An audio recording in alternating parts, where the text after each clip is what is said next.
Hi and welcome back. My name's Faye and I'm a UK-based wedding photographer shooting weddings all over the world. And today I'm talking about one of my most booked venues, Old Marylebone Town Hall.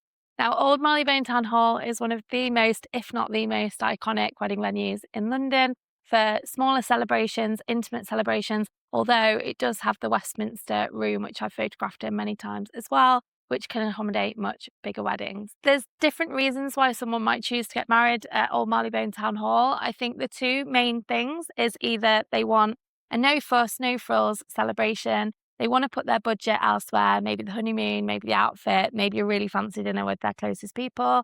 Or maybe they're having a much bigger celebration elsewhere and they just want to do the legal bit with their closest family and friends before having a celebrant-led ceremony abroad. Those tend to be the two main categories that my couples fall into. Now, Marylebone is an absolutely insanely beautiful venue, but it is very challenging to shoot at. Once you get your head around it and you sort of learn a few hacks, it becomes the best place to work in the world. So I thought I would give you some insight as someone who's photographed many, many weddings there. I'm also going to be sharing some images over the video so that you can see what I mean as I'm talking about it. So hopefully it makes a bit more sense. Now, if you're shooting your first wedding there, I really would recommend just going there a few hours before, having a walk around, just familiarising yourself with the outside of the building because it is in a busy, busy part of London. So you don't want to be losing your bearings in front of your couple when you've got such limited time on the day. Now, depending on what they're doing, the couple may have decided to get ready together. If they've decided to get ready together, I always recommend getting there about 10 to 15 minutes before they want to leave and organising to get a black cab to Marylebone Town Hall, even if they are only staying a few blocks away or whatever. That's because typically people tend to go for dinner walking distance from Marylebone Town Hall after. So you're going to get those cool walking shots to the bar with all their family and friends walking with them, which is quite cool. So to give it more of a London vibe, getting a black cab to Marylebone Town Hall means that we're not hurting our feet with heels, but we've also got another London element, which is quite cool. The back of the cab photos, I am absolutely obsessed with them. I love to get them scooched up, so I'll always ask them what their favourite sides are and then sit them down accordingly. I love to let them go in first so I can get photos of them getting into the cab, and then I'll always rush out ahead of them and get them coming out of the cab as well. I also like doing things like shooting them through the window. I love shooting through if there's like an open top cab. Also, if you get a cab on an app, you've got no control over whether there are advertisements all over. Like what you definitely don't want is to have like a Boohoo bright pink logo all over it, not the vibe. So if there is time in the schedule to be a bit more flexible and hail a cab, that would always be my recommendation because then you're going to make sure that you've got either a white cab or a black cab and you've not got loads of advertisements, which are not really the vibe. Once you are on your way to Old Marylebone Town Hall, they're going to want the couple there about 30 minutes before to do their interview. So I recommend getting there even earlier than that. The couple are wanting to avoid crossover. They can arrive a little bit earlier than half an hour, and they can also tell their guests that they only need to arrive 20 minutes early. It minimises crossover, and your couple will appreciate you giving them that insight if it's really important to them that their family see them for the first time as they walk down the aisle. Because you're arriving early, weather dependent, you may have time to go around the back, or in rare circumstances, the front of the building is completely available. It doesn't happen often, but sometimes it does. A couple of weeks ago, I did a legal wedding for my couple, Emily and Adam. I'd warned them how busy it is. Marylebone normally has multiple weddings on at the same time. You might arrive to a confetti tunnel. There's already a wedding waiting to go in afterwards. You've got portraits happening in one of the arches. It's all go, go, go. But on rare occasions, you might arrive and there might be no one outside because everybody's in the ceremony. It doesn't happen very often, and that won't last for long. But get your couple up into those arches. Again, you probably want to have had a look around the building first, so you know what I mean by those arches. But get them up there, get some shots, and then if you've got time, you can either go around the back of the building again before the interview, or you can wait and do that bit after. I will repeat that in a minute because I know I've just given you a lot of information at once. So you've got to the hotel about 15, 20 minutes before they want to leave. You've got some shots in the hotel, maybe of them doing final touches. Maybe one of them is doing their partner's buttonhole. Maybe they're passing flowers to each other. Maybe there's some shoes on the bed. Whatever you've got time for, it's really lovely just to get some establishing shots of the situation. On that note as well, always try and get some establishing shots. Whenever you go to a different zone, you want to try and get establishing shots, which you can reorder once you're editing the gallery, just so that the storytelling of the gallery is a little bit better. So you've gone to the hotel where they're getting ready, you've got the establishing shots of the venue, you've got some bonus detail shots when you're in the room, and then it's a really good idea to try and get some flash portraits going through the corridors, especially if they've invested in a gorgeous, gorgeous hotel. Depending on what hotel you're working at, they may not authorize photography. I always keep my kit very discreet underneath jackets. If they are really strict on no professional photography within the building, I will use my analog camera, which is more like a tourist camera, to try and get some shots so that those photos are still happening. You've got those shots, you've got some bonus shots in the hallway, go down, we're flagging a cab. Again, don't waste that time. You can keep getting candids of the couple just existing. You don't need to give them a lot of guidance. I might sometimes tell them to look to the side. That's just so they're not looking down, because as people start to get nervous because it's nearly go time with the wedding, they might start looking down at their fingers, looking at their phone. And then all of a sudden, even the tiniest people have got tensions, which is not the vibe that we want. So gentle encouragement just to get them into the best angle so that you can get those gorgeous candids. Then we're in the cab, we're getting those shots, we go to Marylebone. If Marylebone is free, we can get some shots in the arches. If not, we can go around the back of the building and there is the most gorgeous street. And the thing that I love about this street is it's so versatile. You've got two main directions that you can shoot from. So depending on the vibe of the couple, if they are more cool, edgy Berlin vibes, you've got this gorgeous brutalist building, loads of flat concrete, beautiful. If they're more traditional, maybe they've got garden flowers, you've got this mews type area with cobblestones, little houses, lots of hanging baskets. So even it's literally a 5-minute walk, but it's so versatile.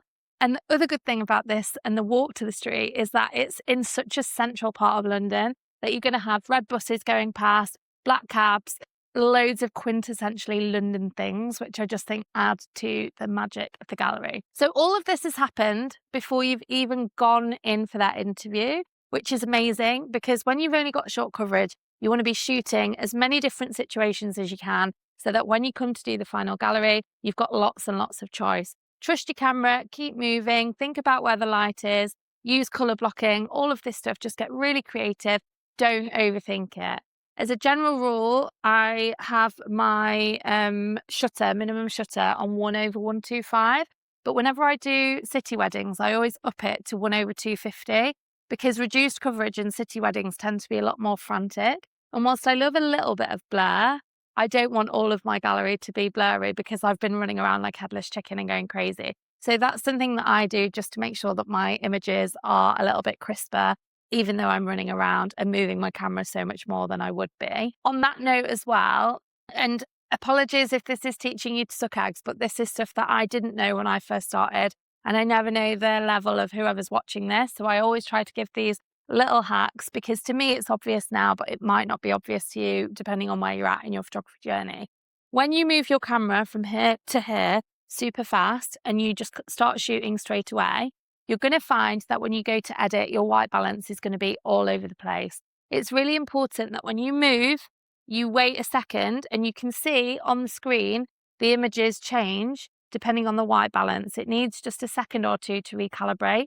Then you start shooting. This is going to save you, that 1 or 2 seconds is going to save you so much time editing because your white balance is going to be more consistent. That's especially important when you go inside, which I'm going to get onto in a minute, because the lighting inside Old Marylebone Town Hall is difficult.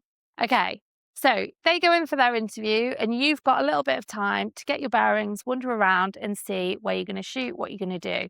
Now, as you go into Old Marylebone Town Hall, there's a big staircase right in front of you with flowers all down.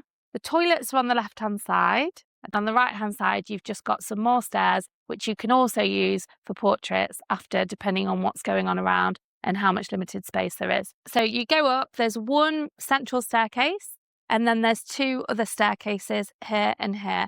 And the people that are in charge of you, guiding you, the receptionist will tell you where to go, and you can follow the couple up, but you'll be asked to wait outside on the corridor while they conduct their final interviews, make sure that nobody's being coerced into marriage, all of that jazz. This is a really good time for you to test your light, to have a look and see what natural light is doing, whether or not you're enjoying the colours, if there's enough sunlight coming through the windows.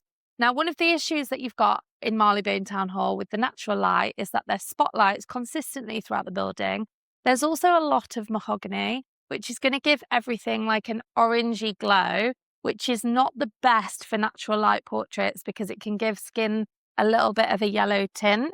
This is especially significant if you've got a mixed couple with different skin tones. As much as possible, you want to get onto the flash ASAP. But if you've watched my videos before, you'll know that when we go into the room, I do not like to use flash during the ceremony. I think it's disruptive, and the ceremony, the words that they're saying to each other, the moment, for me is always more important than the quality of the image.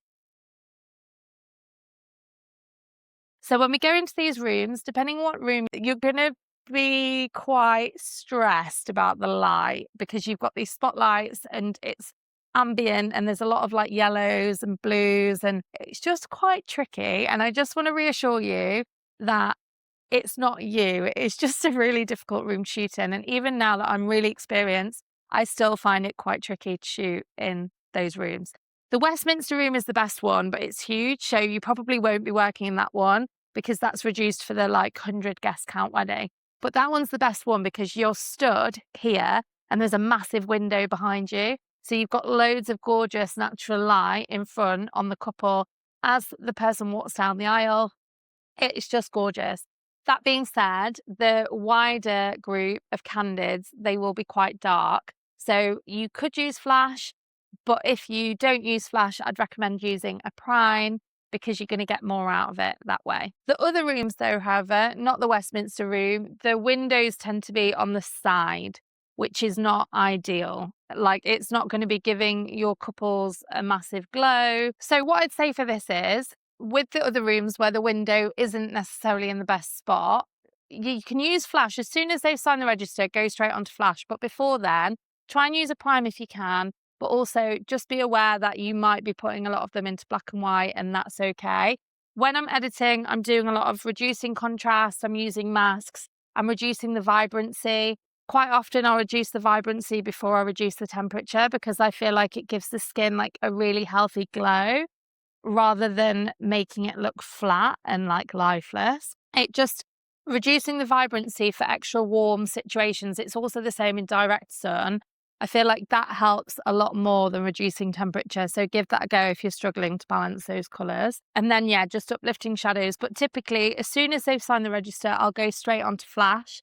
I'll also use Portrait 800 if I'm shooting on analog, and I feel like that is very forgiving as well, just because personally I prefer the colours of film so much more. So they've done the ceremony and the guests are all sat there having a lovely time. You've done candidates throughout the ceremony. You've got the shot of them doing the signing the register, all of that jazz, and the registrar will warn you that it's about time for them to come out. At this point, I would be on flash. I tend to use off-camera flash just because at the moment I'm loving that vibe.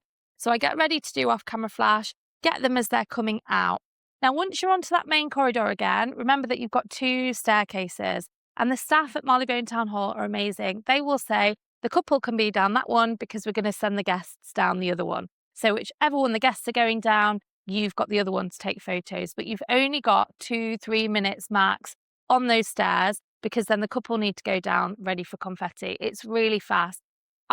Don't quote me on this because it was years ago that the guy told me, the amazing guy with the amazing dreads outside, but I'm sure he said 8 minutes. You've got 8 minutes from them coming out to doing the confetti. You've got 8 minutes for photo, but that's all of it. That's inclusive. So what you want to do is make sure that you're getting as many different things as you can. And you probably want to get your couple into the middle bit of the staircase. I'll put an image over now so you can see what I mean. Once they're in the middle, you can get so many different angles. You can be running around like a headless chicken. You can then get them to go down to the bottom bit, get some more from there. But you're not stood in the same place getting 500 images of the same thing. It's really important that if you've only got 5 minutes, you're utilising that time and rushing around to get as many different angles as you can without the couple knowing that you are rushing. So they should be super calm, super mega, but you're quickly just getting lots of different angles. giving them prompts like, oh, just chat to each other. Do you like her outfit? Da, da, da, da, da. And then, yeah, go from there. Now, the advice I always give about portraits is because they're really quick, it's extra important that you are a vision of calm. Reduced coverage weddings shouldn't mean stress. They mean quick, they mean unfussy, they mean just like non-performative. They shouldn't feel chaotic. And even though you internally will be a little bit stressed because you know that you've only got so much time to do these banging shots, you can't let that feed into your couple. By doing things like arriving early, getting your bearings, using the time when they're doing the interview to look around, maybe going into the arches or behind the streets behind before they even go in the building. All of this is going to contribute to you being able to stay calm because you know that you've got some of those shots in the bag. Now, there's loads of different places in Marylebone that you can take photos depending on where they put you and how quickly they usher you on. Depending on how many guests are getting the confetti ready as well, you may have more time or less time because the staff will help you. So you could do the middle bit of the stairs, which is always my favourite bit, and I think that's the most iconic. You won't get a lot of time in the actual corridor, again, because people are coming out at different times. They try to usher you away from the corridors quite quickly. So you want to be prepared to get those coming out down the corridor shots as they leave so that you've got those in the bag because you're not really going to have much time to go back and do those ones. So once you've done the stairs, you can then stay in that middle bit and get them to walk further down and get a different perspective, or you can run down and get them coming down. It's completely up to you. Personally, I always prefer to be higher shooting down because I think it's a lot more flat. I don't like to shoot up people's faces, especially if they've got like body consciousness, which, let's be honest, we all do. Nobody wants to be looking up someone's nose, up someone's neck. So from a personal preference point of view, I would always rather get the shots from me being higher, shooting down. Once the couple go down the stairs, as I said earlier, where the reception desk is, there's another like little corner there where you can hide them as people are coming out for confetti. And there's also some stairs down there. There's a bench. So there's loads of different areas around Marylebone Town Hall that you can take photos before they go down for confetti. But you can't do them all. You can do any of them, but you can't do them all because your time is so limited. At some point as well, you're going to have to go outside and get the guests ready with their confetti. And you're also going to want to give the couple a minute just to be like, oh my God, we did it. We got married, which is so exciting. So you leave them there. Maybe you get a few cheeky candids while they're still there and you're coming out. You get everybody ready, all lined up, give them the same advice that you would do normally when you're about to do confetti. And then the couple come down. You get natural shots as they come down the stairs. I'd really, really recommend after you do the confetti, you get everybody together for a big group photo and you take the time to make sure that you can see everybody. Now, if you've got time, I would always get parents and grandparents next to the couple, then immediate family, then extended friends. That's because if you're going to get any photos, any bonus photos of the family, you want it to be the people with mobility issues or the perceived most important people to be next to the couple because you are going to get ushered on quite quickly. So they do the confetti, big group shot of everybody. And then if you've got time, you can get some bonus shots with grandma, granddad, whoever it is that's there before they move you on to one of the arches. Now, when you go to the arches, again, you're probably not going to have that many group shots to do. And you know what you do with group shots at this point. Just a little bit of advice with the group shots. I always get them to stand just in front of where the arch starts. That's just so that they've got the best light on them. Again, test the light. You might need to get them to pivot ever so slightly so that their tummy is facing towards the road rather than towards you. So depending on how much light there is, you're going to have to use the hand trick to double check.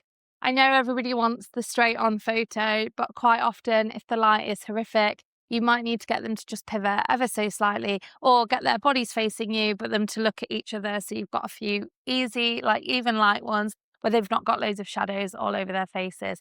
You can also, if it's super bright light, do direct flash or get them to step back into the arch bit so that it's blocked by the arch and you've got some shadow or shade. So after this, you've done so much work in such a quick period of time. Like it's literally mad how much you will get done in 20 minutes. You can start gathering everybody to go on to the next place. What's really, really lovely is if the couple stay with you and either do more portraits on their own in the arches and then catch up with their family and friends, or if we just do them super, super quickly and then we all walk over together.